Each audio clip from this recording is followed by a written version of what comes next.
El algoritmo que sabía demasiado, un podcast del Observatorio de Derechos Digitales. Hola a todos, esto es El algoritmo que sabía demasiado, un espacio en el que vamos a reflexionar sobre la importancia de nuestros derechos en el entorno digital. Un saludo de Chema Valenzuela. Todos hemos visto hackers en películas y series. Suelen ser personajes misteriosos, antisociales, que trabajan en lugares apartados y oscuros. Su imagen, con el rostro medio oculto por una capucha, es tan icónica que incluso los medios suelen utilizarla cuando tienen que ilustrar la noticia de un ciberataque. En la vida real, un hacker es una persona con habilidades para manejar computadoras, que utiliza sus conocimientos para mejorar los sistemas informáticos y alertar de posibles fallos. Otra cosa son los ciberdelincuentes, cuyas acciones resultan un verdadero quebradero de cabeza para los usuarios, las empresas y los gobiernos. Por ello, todos debemos ser conscientes de la importancia de la ciberseguridad y establecer medidas para protegernos. Cualquiera puede ser víctima de un delito en el entorno digital, pero protegerse no es difícil si se siguen unas normas. Además, en caso de incidente, la ley está de nuestro lado. Por ejemplo, en España contamos con el Código de Derechos de la Ciberseguridad y en Europa con el Comité Europeo de Protección de Datos. Seguro que nuestros invitados tienen mucho que contarnos sobre esto, pero antes de presentároslos, vamos a ponernos la capucha para acompañar a un hacker en una de sus emboscadas nocturnas. Seguidnos. Una peli en un minuto. Lamentablemente debo informarle de que su cuenta se ha visto comprometida. ¿Qué ha ocurrido? Primero, antes de responder cualquier pregunta, necesito verificar alguna información. ¿Su domicilio es 306 Hawthorne Avenue? Sí, apartamento 2C. Perfecto. ¿Y su pregunta de seguridad, equipo de béisbol preferido? Yankees. No recuerdo que esa fuera la pregunta. ¿Y el nombre de su mascota? Flipper. Oiga, ¿con quién estoy hablando? 2 datos. Eso es todo lo que necesita Elliot, el hacker protagonista de Mr. Robot, para intentar obtener las contraseñas de un desconocido. Así arranca esta serie que nos muestra cómo trabajan los ciberdelincuentes para obtener información sensible, tanto de usuarios como de empresas. La serie funciona casi como un máster en ciberseguridad. En cada capítulo se nos muestra un amplio catálogo de técnicas y herramientas para entrar sin permiso en sistemas ajenos. Por ejemplo, en el primer episodio se menciona la red Tor y la Deep Web. Además, se muestran intentos de phishing o técnicas de ingeniería social como la que hemos escuchado al principio. Y sí, es fácil perderse entre tantos tecnicismos, pero estamos de suerte. Existen mecanismos al alcance de todo el mundo que limitan el acceso a nuestros dispositivos, nos ayudan en caso de pérdida o robo y nos protegen de cualquier amenaza. Para hablarnos de todos estos temas tenemos con nosotros a Antonio Ortiz Medina, analista y divulgador tecnológico, y a Mónica Valle, periodista especializada en ciberseguridad y directora de BitLife Media. Bienvenidos. Mónica, Antonio, bienvenidos. Muchas gracias. Qué bueno estar aquí con vosotros. ¿Os parece un tópico el protagonista de Mr. Robot? A ver, si hablo del mundo de la ciberseguridad y del hacking, yo tengo que decir que sí, ¿no? Todo este mundo underground, con capuchas, sudaderas y demás, es lo que intentamos evitar precisamente, ¿no? Para que el público no perciba el mundo de la ciberseguridad como algo oscuro o lejano, lo que queremos es acercarlo todo lo posible, ¿no? Para que entiendan que los riesgos son reales y que ellos pueden hacer algo por evitarlo, así que sí, un poquito. Sí, absolutamente. Además, creo que es una mezcla entre la estética, ¿no? Y el estilo que se asocia directamente al mundo del hacking original con una historia muy de Robin Hood, ¿no? Es como vamos a encajar estos dos mitos con esas historias idealistas de los comienzos del hacking, muy movida por valores más que por dinero o por, ¿no?, por cosas materiales. En la serie todo arranca con una acción que va contra una gran corporación, en la línea Robin Hood que apuntabas.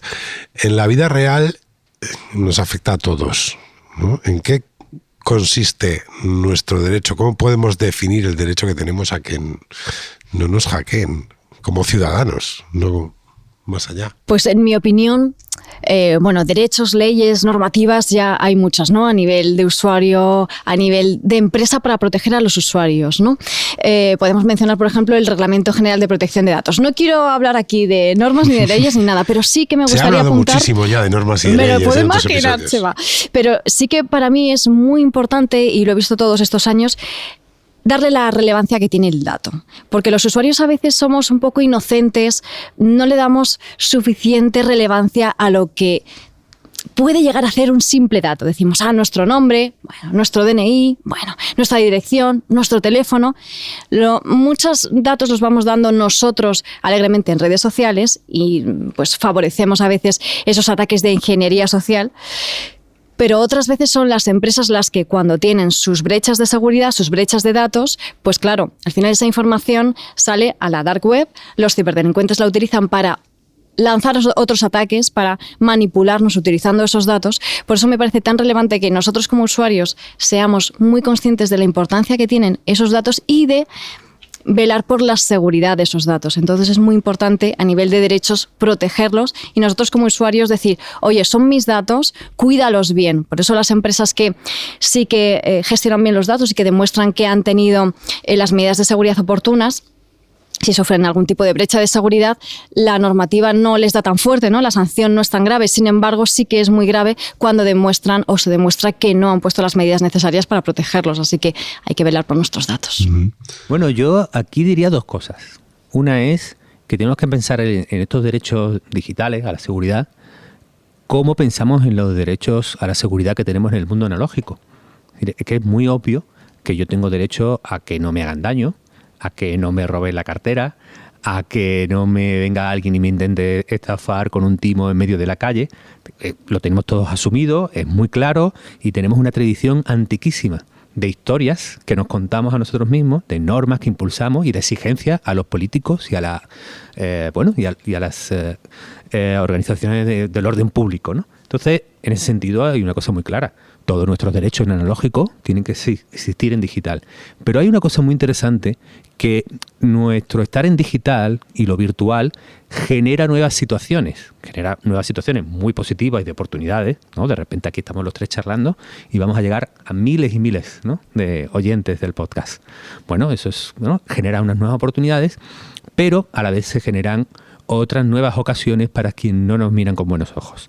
Ahí, Mónica, yo creo que ha incidido muy bien. Es decir, de repente que el vendedor de alfombras del bazar de Estambul me perfilara y pensara, este es de este país, le voy a entrar con este tono, le voy a decir esta broma y le voy a dar este precio porque te he segmentado.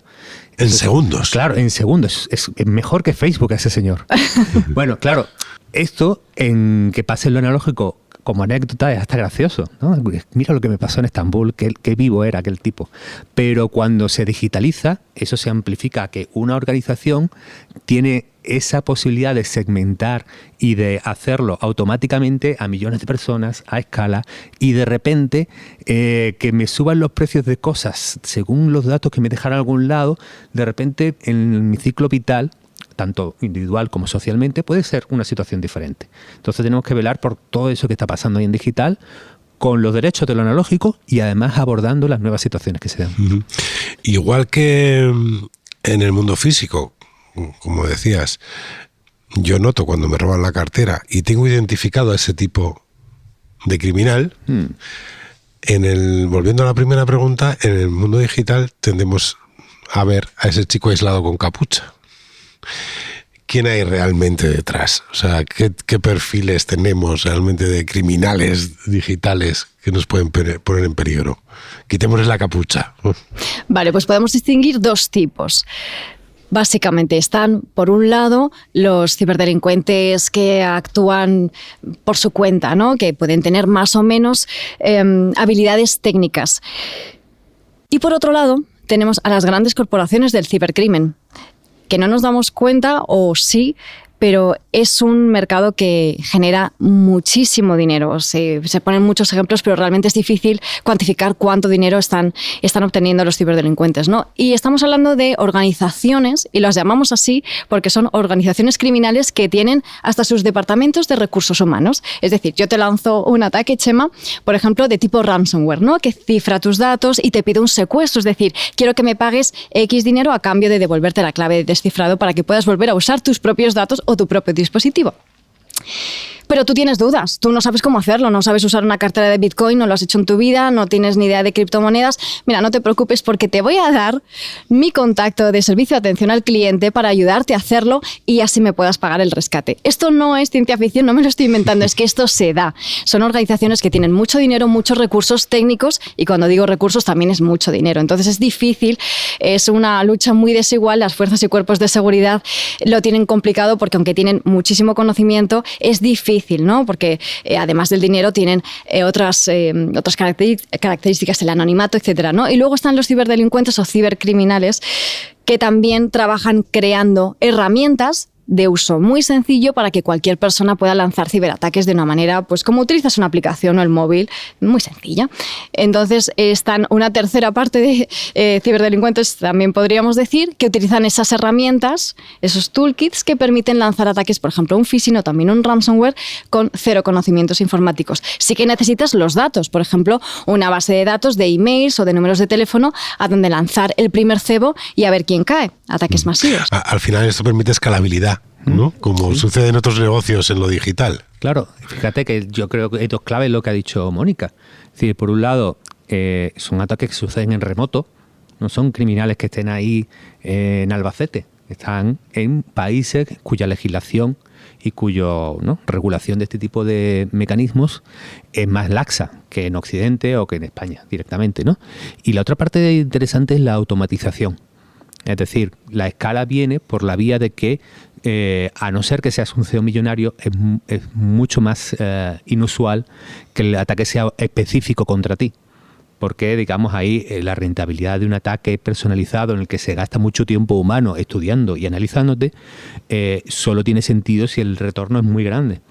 Entonces, hacia donde va un poco la industria del cracking, me gusta llamarlos más a los crackers por respetar a los hackers que siempre reivindican su bonomía original, es a la superautomatización, ¿no? Y en ese sentido hay herramientas y hay una creciente adopción de inteligencia artificial también. Y desde el punto de vista del ciudadano, estamos hablando de gente que habla un idioma que no entendemos, que maneja unas herramientas que ni sospechamos que existen.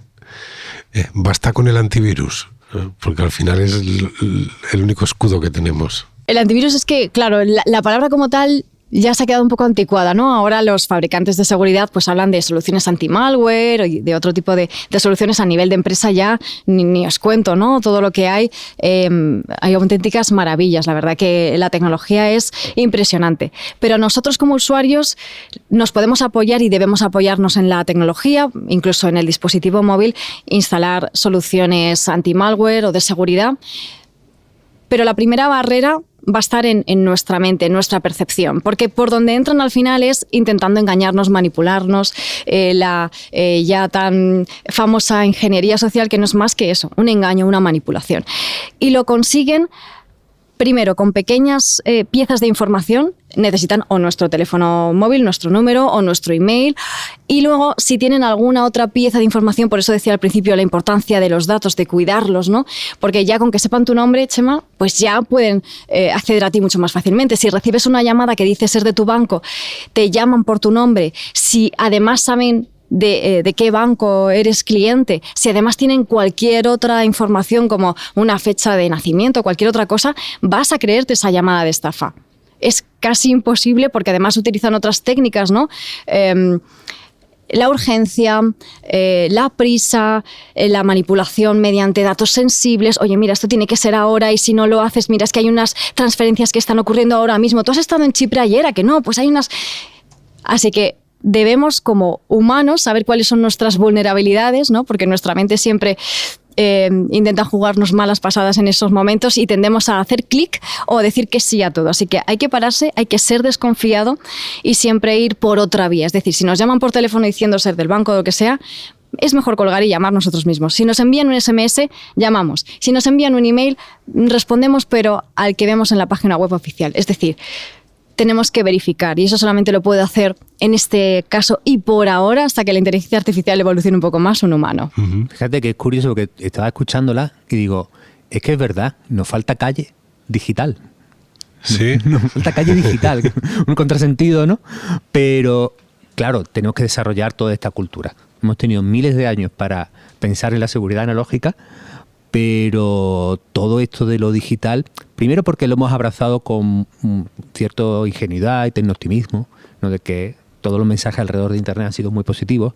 Ahora están siendo, ahora incluso puede ser que en el pendulazo nos hayamos pasado y estamos un poco en negativos en exceso, pero esa parte tiene una cosa buena, que es darnos cuenta de que, digamos, en todo este conjunto de interacciones y de posibilidades y de potencialidades, hay rendijas por las que se nos quieren colar. Entonces yo lo primero que recomiendo es leer, estudiar, escuchar podcasts como este, enterarnos, preocuparnos, porque cada vez más cosas importantes de tu vida están pasando en digital, ¿no? Cómo gestionas tus finanzas, cómo te informas, cómo te comunicas con quien quieres, cómo te echas un novio.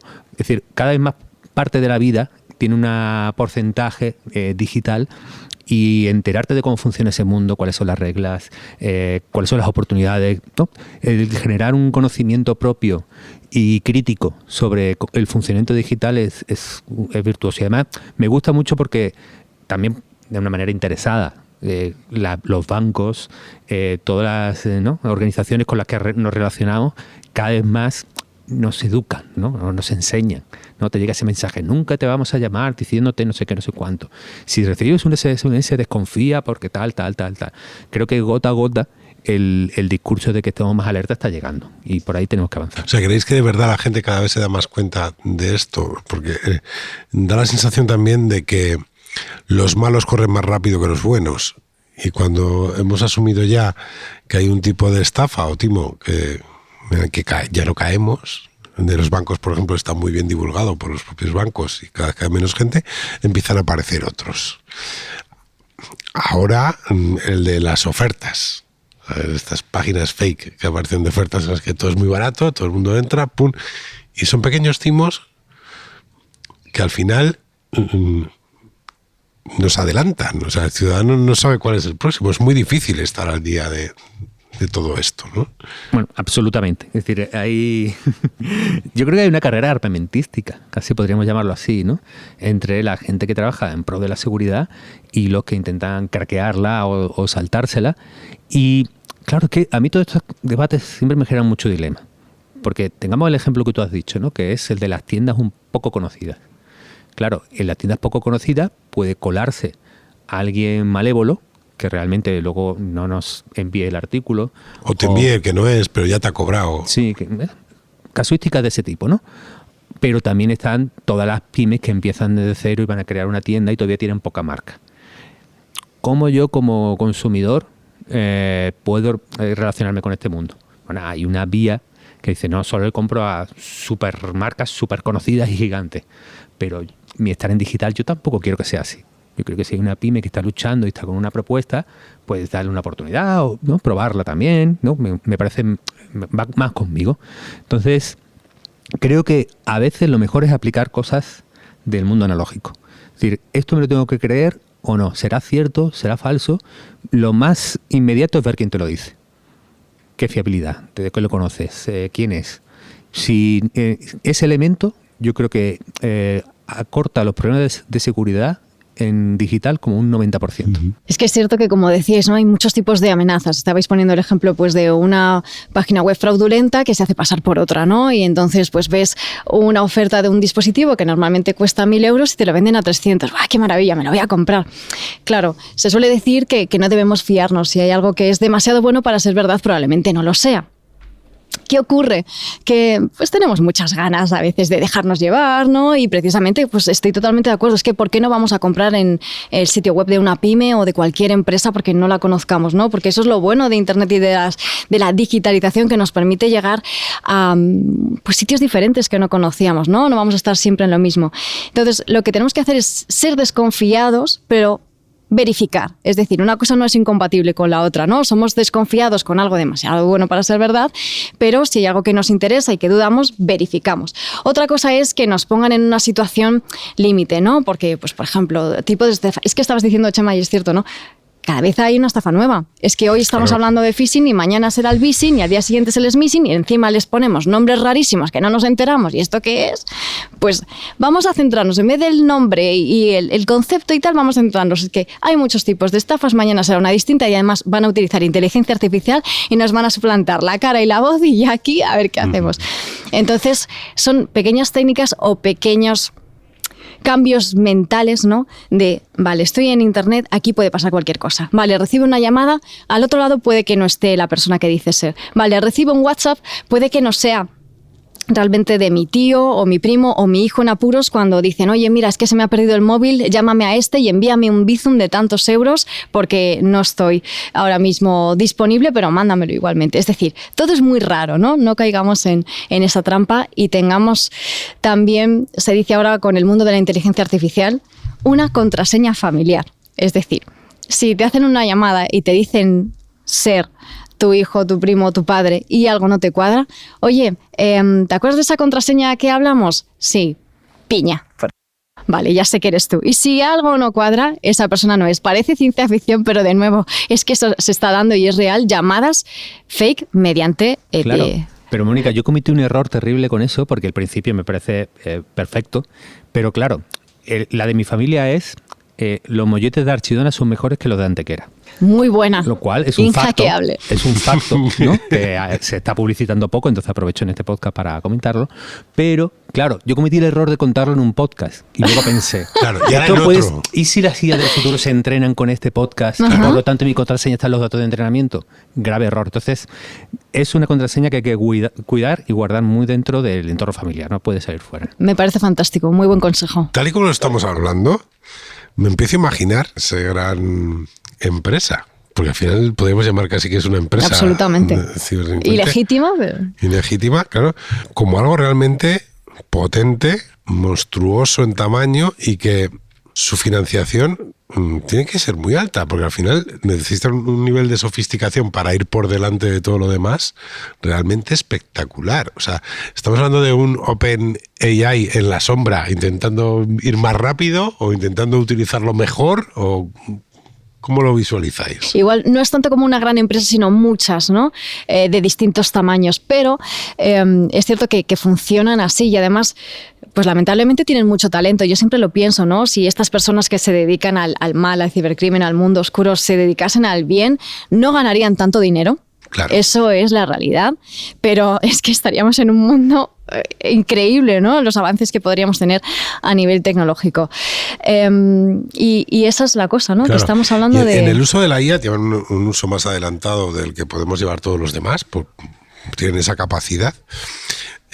Esto les permite siempre ir por delante, o sea, estamos preparados para poder contrarrestar usos que no vemos. Bueno, ahí es un tema muy discutido y de hecho es muy interesante porque la semana previa a la grabación de este podcast ha habido un gran debate sobre inteligencia artificial y ciberseguridad por un informe de la empresa Anthropic. Anthropic es uno de los laboratorios de IA más avanzados y en un informe decía, bueno, crackers, y además lo sitúa explícitamente en China, están utilizando mi IA de programación para hacer ataques a gran escala a organizaciones occidentales. Y algunos han tenido éxito. Y lo interesante del informe es que ellos decían que habían superautomatizado el proceso, en el que el 80 al 90% de esa operación malévola era prácticamente solo de la IA y que la intervención humana era muy pequeña, lo cual nos lleva a un escenario nuevo de problemas de ciberseguridad. Ha sido algo discutido por los expertos en ciberseguridad y también por los que están discutiendo a nivel estratégico la IA. Muy rápido. Los expertos en ciberseguridad dicen que la IA no está inventando nuevos tipos de ataque, simplemente está automatizando los tipos de ataque, ¿no? Buscando, escaneando, no voy a decir tecnicismo, pero bueno, escaneando si había algún problema de seguridad, de software desactualizado, alguna puerta por la que pudieran entrar en las organizaciones, como hubiera hecho un humano, pero de una manera más productiva. Por lo tanto, el salto no es para tanto. Y la carrera armamentística entre los que defienden y los que atacan no está siendo ganada por los que atacan, que no cunde ese pánico. Y luego, y esto yo creo que entra mucho en el debate de Mr. Robot y de las corporaciones, hay críticos con Anthropic que dicen, claro, Anthropic, ¿cómo que una empresa está diciendo mi IA la están usando para atacar? no parece el mejor marketing del mundo, ¿no? Es como los malos usan mía, qué bien, ¿no? Claro, dicen, probablemente estas corporaciones, muchas quieren que se legisle de una manera que se establezca un control y una barrera de entrada al mundo de la inteligencia artificial muy alto. Que se prohíban, por ejemplo, los modelos abiertos o libres, que están a disposición de todos, que no se acepte en Occidente el uso de modelos chinos, por ejemplo, que también están en una gran competición con Anthropic y con otros, y que por lo tanto las corporaciones viven bien en entornos súper regulados, con grandes barreras de entrada, y en la que es muy difícil que alguien más pequeño entre. Por lo tanto, puede ser una estrategia un tanto civilina por parte de Anthropic el posicionar, tener mucho miedo, porque con la IA hay un gran problema de ciberseguridad. Qué miedo que es, vamos a controlarla entre muy pocos, ¿no? Es un debate interesantísimo, desde luego, ¿eh? Y al final es cierto que la inteligencia artificial ahora se está hablando mucho porque, claro, se ha democratizado mucho, ¿no? Utilizamos, pues sobre todo inteligencia artificial generativa, ¿no? Que no es toda la inteligencia artificial que hay. En el ámbito de la ciberseguridad, las empresas y los fabricantes de soluciones de ciberseguridad llevan muchos años utilizando inteligencia artificial en soluciones de inteligencia de amenazas, de prevención, de respuesta a incidentes, es decir, muchos años. Ahora, además, está potenciándose y todavía está yendo más rápido, ¿no? Y está avanzando mucho más esta tecnología. Y vamos a seguir viendo cosas que son muy interesantes. Los malos también la van a usar, pero es como se suele decir, ¿no? Pues la tecnología no podemos demonizarla, ¿no? Porque la utilizan los malos. Es el típico ejemplo del martillo. Se puede usar para clavar el clavo, se puede utilizar pues para hacer daño a alguien, ¿no? Y aquí, pues con la inteligencia artificial ocurre lo mismo, ¿no? Es una herramienta muy potente y la van a utilizar los malos, por supuesto, y los buenos también. Tenemos nosotros que ser un poco más rápidos. Yo creo que sí que podemos. Estoy en el mundo positivo también. Si nos vamos un poco al mundo físico, como decía antes Antonio, estableciendo la comparación, en el mundo de la seguridad física todos dormimos tranquilos porque entendemos que hay un sistema que nos protege. Lo vemos por la calle.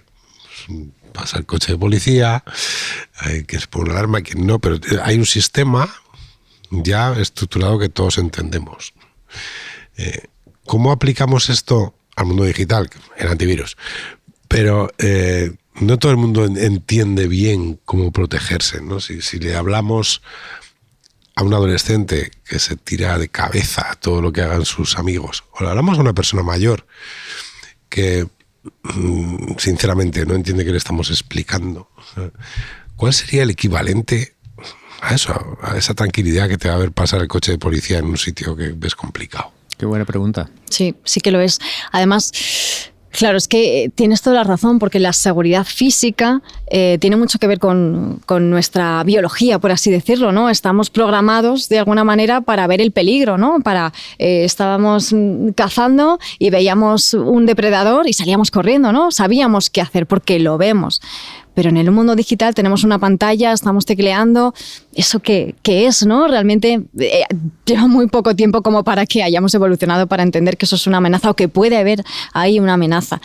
Entonces realmente tenemos que cambiar nuestro chip, yo creo, ¿no? Esa cultura de ciberseguridad, estos podcasts, todo lo que se hace para que lo tengamos siempre en la cabeza, porque no lo tenemos, se nos olvida. Si estamos caminando por la calle, no se nos olvida que pasa un coche y que nos puede atropellar. Sin embargo, en Internet se nos olvida completamente que estamos en un entorno que puede llegar a ser muy hostil. No lo es todo el tiempo, pero puede llegar a serlo. A nivel de cultura tenemos, y se está haciendo, pero yo creo que todavía falta, ¿no? Hay que empezar desde el principio. A los niños hay que mantener esa educación desde el principio de qué es lo que puede pasar, porque se suele decir, sí, son nativos digitales, lo utilizan muy bien, si les pones un antiparental te lo van a romper enseguida la herramienta y tal y cual. Sí, pero no entienden los riesgos, y eso hay que hablarlo, y hay que hablarlo en casa, y se tiene que hablar a nivel educativo. Y ya para las personas mayores que esto se les queda un poco lejano, bueno, yo he visto a muchas personas utilizando ya la IA, usando ChatGPT como si lo hubiesen usado toda la vida, ¿no? ¿Cuál es la diferencia? Pues que es muy sencillo. Es que es muy fácil utilizar ChatGPT y todas estas herramientas. Pues la ciberseguridad tenemos que hacer que sea también muy sencilla. Hay que traducir esos ceros y unos, olvidarnos del encapuchado con la sudadera y los guantes, que encima con los guantes no se puede teclear, esto es una locura. Y hacerlo simple, hacerlo sencillo. Y entonces ya vamos a llegar a todo el mundo, tenga la edad que tenga. Yo creo que hay una cosa que es difícil de conseguir, que es tener un buen autoconocimiento de cuánto sabes.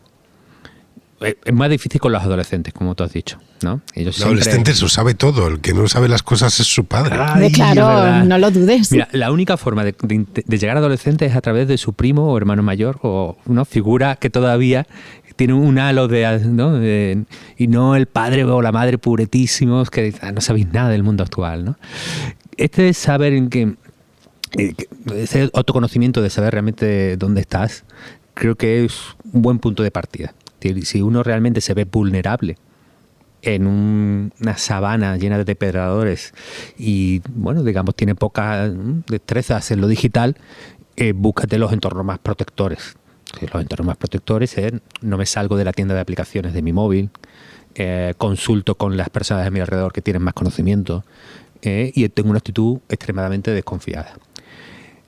A mí es un escenario que para personas vulnerables digitalmente creo que es el propicio, pero para todos los que podamos y queramos tener mayor control y más soberanía, más independencia en nuestro uso de la tecnología, no es para mí el deseable, porque esos entornos están... Fíjate que estábamos empezando con Mr. Robot contra las corporaciones y al final estamos llegando...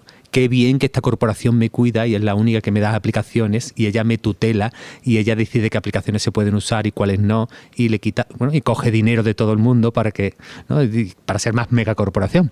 Sería muy irónico acabar ahí, ¿no? Entonces, yo también abogo para que cuando vayamos teniendo más conocimiento y tengamos las destrezas digitales, como en el mundo analógico, pues tengamos nuestra autonomía y tengamos nuestra capacidad de instalar una aplicación desde donde queramos, porque tengo el conocimiento para saber y discriminar, que tengo una capacidad para discernir qué servicios, qué web a las que quiero ir, y no tenemos por qué ser, no voy a decir siervos, pero sí figuras infantilizadas y tuteladas de una manera excesiva y siempre en manos de compañías que dicen que es por nuestro bien, pero que ganan mucho dinero en el proceso. Uh-huh. Pues cuando hablamos siempre de esas megacorporaciones que nos dan miedo, como Mr. Robot, a veces tendemos a pensar en movimientos contrarios, como los movimientos ciberactivistas. Vamos a ver quiénes son y qué quieren. Cuando la realidad supera la ficción.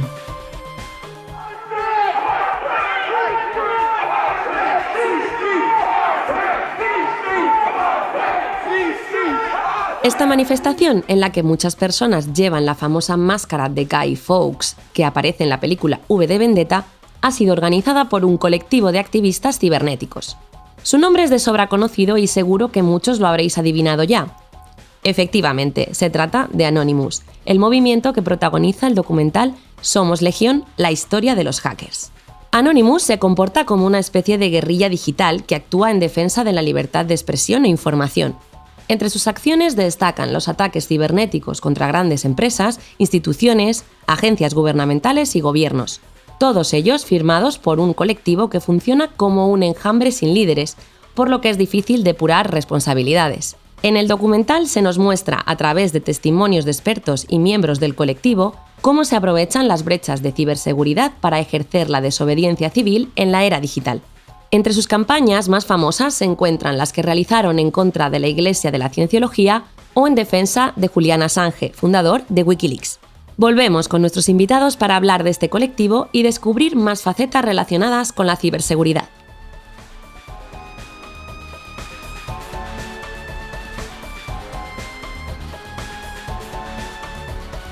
Al principio hablábamos del tópico del hacker de la capucha. En el documental del que hemos oído hablar ahora, hablamos de una cosa que también es casi un tópico, ¿no? Es un V de Vendetta. Cuando hablamos de Anonymous, no sabemos muy bien de quién hablamos, si no estamos muy bien informados, y tendemos a mezclar el hacking con el activismo, ese hacking original que hacías referencia tú, Antonio, antes, para diferenciar cracker de hacker. ¿Cómo veis esto? Que pueda parecer amable que te hackeen. Sí, es como muy romántico, ¿no? Sí. Y muy hollywoodiense también, es muy de película. Pues claro, el bueno que hace cosas malas por un bien, ¿no? En fin, por lo que sea. Hace unos años, ya no tanto, pero hace unos años sí que hubo muchísimas campañas, operaciones, que lo llamaban ellos, operaciones de Anonymous, que, bueno, realmente lo que en muchas ocasiones hacían era, por ejemplo, si querían destacar algún tema, ¿no? Normalmente social, algo que a ellos les parecía relevante, ¿no? Poner el foco en ello, lanzaban ataques de denegación de servicio. Es decir, que yo quiero atacar a la web de quien sea, un banco, imagínate, y entonces yo lanzo millones de peticiones a esa página web de manera que el servidor se satura. Es decir, eso es como ya un vaso que no aguanta más y se cae el agua por todas partes. Pues aquí se cae el agua por todas partes, se caen las peticiones por todas partes y lo que ocurre es que esa web deja de funcionar. Esto ocurre muchas veces, incluso de manera natural. Si, por ejemplo, quieres comprar una entrada, ¿no? y esa web de tickets no ha gestionado bien los accesos o el número de peticiones que iba a tener, pues se puede bloquear. Y en este caso lo fuerzan. Entonces, bueno, no están haciendo daño a nadie, entre comillas, ¿no? No están robando, no están haciendo daño físico, pero sí que se está haciendo un daño económico de manera indirecta, ¿no? Porque el tiempo que una web, ya sea de un banco, de cualquier otra empresa, institución o de alguien incluso particular, pues estás dejando de generar o estás dejando de dar un servicio a tus clientes. Entonces sí que se hace ese daño indirecto. Ya no están tan activos, pero han estado muy activos y yo creo que se nos ha olvidado un poco lo que suponía eso. Puede que les volvamos a ver. Uh-huh. Antonio, ¿tú cómo ves esa visión? Claro, se parece mucho a cierta activismo que intenta hacer esas performances, ¿no? Esa acción llamativa para que comunicativamente se acabe hablando de la causa que ellos plantean, ¿no? Entonces hay distintos grados en el atrevimiento de estas acciones, pero fíjate, yo creo que la analogía con el mundo físico nos sirve muy bien, ¿no? Es como nos plantamos e impedimos que este negocio pues, pueda funcionar durante X tiempo o que se pueda distribuir esta información. En general, yo creo que el romanticismo con Anonymous y similares funciona siempre y cuando estén cerca de tu ideología y de tus causas.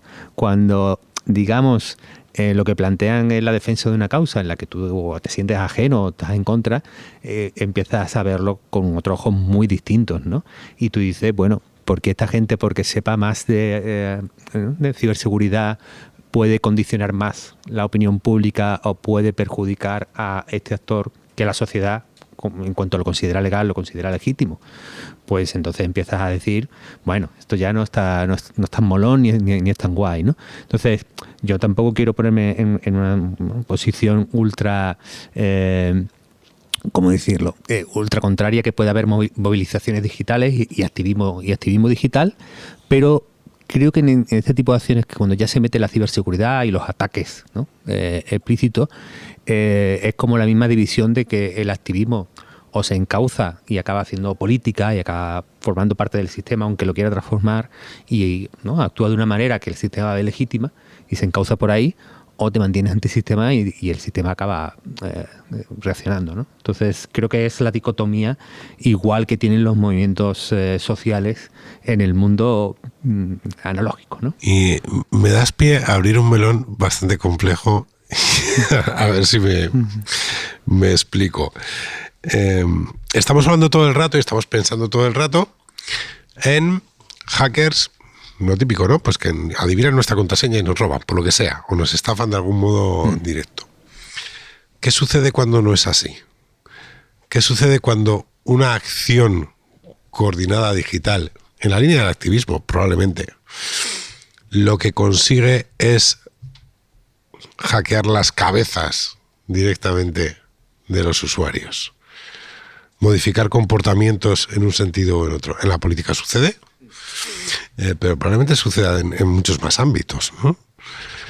¿No creéis que es un modo de darle la vuelta al hackeo? El poder hacerlo físico realmente. Sí, de hecho, aquí es que abres un melón muy delicado. Sí. Porque fíjate que las propias sociedades occidentales y liberales, que no voy a decir que han sido absolutamente maximalistas de la libertad de expresión, pero que sí lo han tenido como un valor fundamental, constitucional, de repente muchas de ellas empiezan a tener una posición ambivalente. Ambivalente no porque se vayan a un autoritarismo y un control de la información como en una dictadura, pero sí a mover aquellas expresiones y aquella comunicación, no ya solo que es difamatoria, ¿no? En los casos que están ya muy reglados y muy tasados, o las estafas, ¿no? Sino los discursos de odio, por ejemplo. Estos discursos políticos ideológicos que pueden ser campañas dirigidas desde países de terceros, estas posiciones del discurso público que encontramos inaceptables, ¿no? De repente empieza a haber una corriente que quiere replantear la comunicación pública, el derecho a la información y la libertad de expresión. Y claro, esto es súper delicado, porque creo que casi nadie quiere un ministerio de la verdad. Casi nadie quiere, oye, que va a haber una organización del Estado en que unas personas van a estar examinando el discurso público y va a ir determinando lo que es cierto y lo que es falso. Creo que así tan claro no lo quiere nadie, pero es verdad que existe una creciente preocupación. Hemos tenido casos como el de Rumanía, en el que un tribunal ha entrado a discutir si la victoria de un candidato era legítima o no, porque claro, había hecho unas campañas en TikTok, los asociaban a un actor extranjero y de repente, oye, es que eso habían sido unas elecciones y la gente había metido una papeleta, pero una sociedad occidental democrática está pensándose reaccionar a eso o no. Entonces entramos en juegos muy, muy delicados. Uh-huh. Creo que yo aquí, si quieres, me mojo, ¿eh? Yo tengo mentalidad del siglo XX y podemos cambiarlo a otro contexto, si quieres. ¿Sí? Suceden más, pero sí. Claro, yo con mi mentalidad del siglo XX creo que es muy peligroso entrar en esa senda y entrar en esa regulación, ya sea directa por parte de los estados o indirecta a través de terceros. Tú como red social tienes que vigilar y tienes que entender y tienes que ser el policía de este registro, porque podemos acabar en el delito de opinión. Eso es muy delicado, ¿no? Entonces, yo creo que en general, tal como lo estoy entendiendo yo, el planteamiento, yo creo que son peores los costes sociales de establecer una censura excesiva que los malestares que contrae una libertad de expresión más amplia. Esa es mi posición. En el fondo lo que planteaba es un traslado de técnicas de ingeniería social que ya funcionan en el mundo del hacking a otros ámbitos. Uh-huh. El mundo de la política es obvio, en el que has contado, es súper peligroso. También sucede en el ámbito comercial, pero sucede en el timador. Voy a hacer una referencia super boomer, por favor buscad en Google si no la entendéis, en el timador tipo Tony LeBlanc y Antonio Ozores en Los Tramposos. Esa estrategia cala, ¿no? Y llega a otros ámbitos de la sociedad que a veces no son oye, pues me han hackeado la cuenta del banco. Va mucho más allá. O sea, va de, me voy a casar con Brad Pitt. Sí. Sí. Claro, es que aquí estamos hablando también de campañas de desinformación que no son algo inocente. Esto está muy planificado, que es precisamente de lo que estabais hablando, ¿no? Se habla mucho de noticias falsas como si fuesen algo aislado o algo que, bueno, es un meme que me ha llegado a WhatsApp. No. Yo siempre digo que cuando te llegan los típicos memes a WhatsApp, sobre todo si estamos hablando de temas políticos, de temas sociales, de algún debate que se esté planteando ahora mismo en la sociedad, eso, en la mayoría de las ocasiones, ahora que estamos en un momento también siempre muy convulso, aunque cuando no, esto es alguien que ha pensado, vale, yo quiero este objetivo. Y para llegar a este objetivo, que ese objetivo es hackear la mente, como estabas diciendo, Chema, es decir, yo quiero que la gente piense de esta manera. ¿Cómo puedo hacer que alguien piense así, que piense como yo quiero? Pues voy a ir manipulando. ¿Y cómo se va manipulando? Con desinformación, con noticias falsas. Las redes sociales están ayudando mucho a esto. ¿Por qué? Porque las noticias falsas y la desinformación ha existido desde siempre. Pero ahora, claro, gracias a Internet y a las redes sociales, se distribuyen, se difunden de una manera inmediata. Prácticamente pueden estar al otro lado del mundo y además de una forma masiva y extensiva.